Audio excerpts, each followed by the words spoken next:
All right, Kim. So we left off in, I guess, early mid 1861. You have Lincoln gets inaugurated, Fort Sumter, which is kind of the first real conflict of the war, if not the first major battle. Lincoln forms this volunteer army, and then the rest of the southern states secede. 4 more states secede. Right. And then what was the first major conflict? So the first major conflict comes after a number of months. There are a couple of little skirmishes here and there, but nothing super large until about 60,000 troops meet outside of Manassas, Virginia, at a place called Bull Run. An interesting fact, I think, is that Union armies and Confederate armies actually named battles different things, if you've ever been confused about this. The Union armies tended to name battles after bodies of water, whereas the Confederate armies tended to name them by nearby towns. So if you've ever heard the Battle of Manassas and the Battle of Bull Run, they're actually the same thing. It's just the Union officers are talking about this creek, Bull Run, whereas the Confederates are talking about the town nearby. I see. And the 60,000 troops between the two of them. Right. So they meet, and this is very close to Washington, D.C., so much so that people go out and they bring picnics to watch this battle like it They think it's going to be entertaining. Yeah, they think it's going to be like a football game, and it is not like a football game. It is a gigantic battle. 800 people die that day, which doesn't sound like a lot to us, but it was the most deadly battle ever in American history up until that point. So it's a Confederate victory, which is very surprising to the Union because they think that they have such superior forces that this is really going to be a very short war. You know, this is a quick rebellion in 90 days. We're going to be able to, suppress this rebellion, and that'll be it. But Bull Run is really the first sign that this is going to be a major war. It's not going to be quick, and it is going to be very deadly. This was July of 1861. 1861. Okay, so Right. now it's clear to both sides, especially I guess you could say the North, that this is not going to be a short war. So they need to prepare. Like, how are they approaching this? Well, so both sides have some advantages and disadvantages. For the South, they have some of the same advantages that the United States would have had during the War for Independence.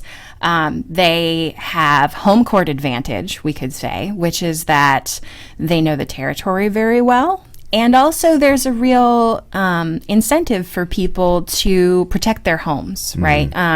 You're going to care more about a war that's happening on your property than a war that's going to happen very far away. The other advantage that they have is just really, really terrific military leadership. So they have Robert E. Lee, who is widely considered the greatest general of his era.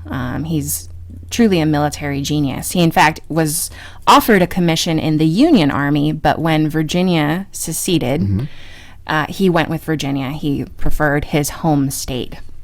So he is a terrific general, and the Union is going to really struggle to come up with the kind of military leadership that the South has. Who's in charge of the Union or the Northern, or I guess you say the United States Army? The United States Army. The first general that Lincoln puts in charge is George B. McClellan. And this is problematic for a lot of reasons. One is that George McClellan is a Democrat, so he doesn't agree politically with Lincoln. I think he would have preferred peace. In fact, in 1864, he runs against Lincoln for president on a platform of letting the South go, basically. And so Lincoln is struggling to match the South when it comes to military leadership, but he does have other advantages. For one thing, there are 4 times as many free people in the North as there are in the South. And that's an interesting, you made the point, free people. Right. Because the South, as you mentioned, it has a majority of the population was not free.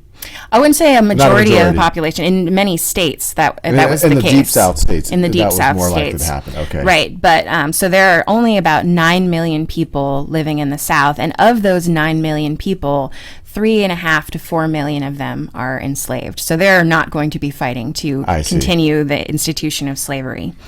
By contrast, the North has 22 million people. And it also has a terrific industrial base, right? One of the major cultural differences between the North and South that leads to the Civil War is that the South is primarily agrarian and the North becomes very industrial. But industry is really helpful in a war. They've got, miles and miles of railroad tracks, which means that they can move supplies very quickly. And they also have, hundreds and hundreds of factories that make it easy for them to make munitions. And this is the middle of the Industrial Revolution, so right. the industrial base matters a lot. And so, what's given the North's advantages and the South's advantages? How do they vote? What's their strategies? How do they try to play to their strengths? Right. So the South, they are basically trying to outlast the North. They know that they have this territory.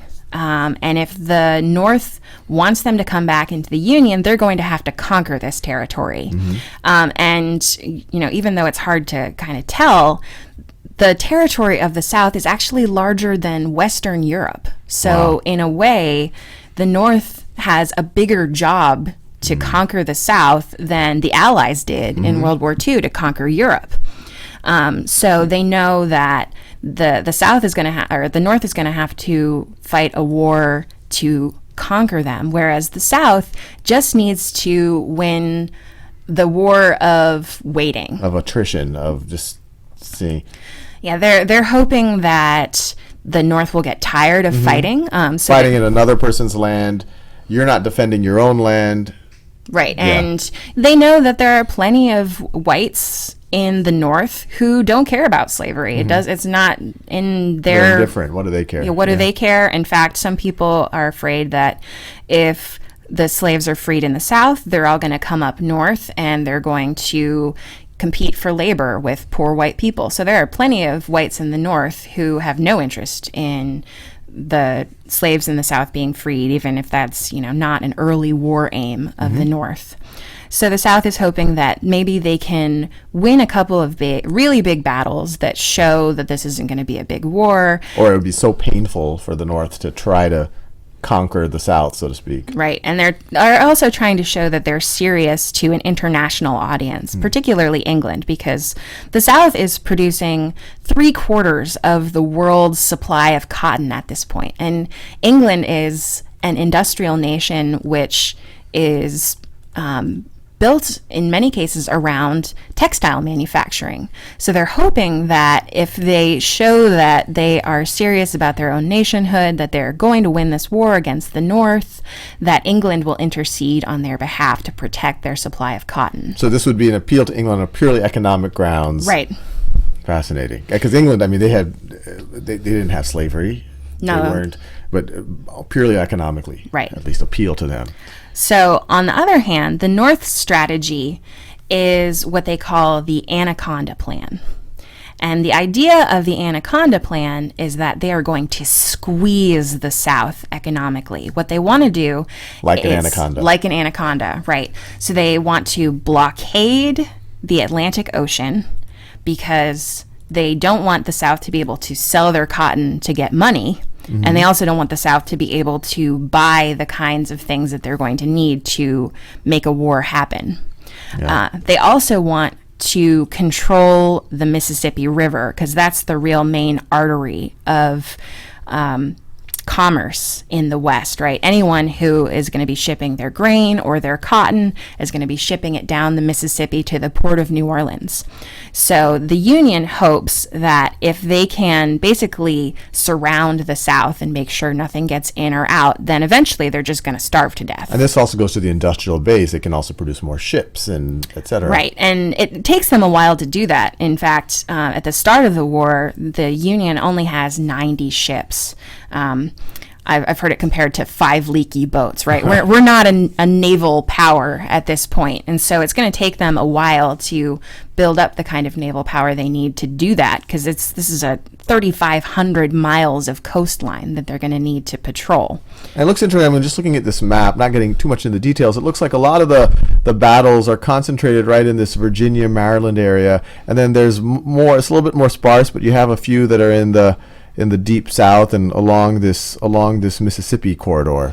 Right. So there are 2 major theaters of the war. We'd say the Eastern Theater, and this is that sort of 100-mile corridor between Washington and Richmond, where a huge amount of the fighting takes place. You know, it's important to remember that the capital of the Confederacy and the capital of the United States are only 100 miles apart. Its capital is in, you can't see it in this map, but right. it's someplace in the middle of Virginia.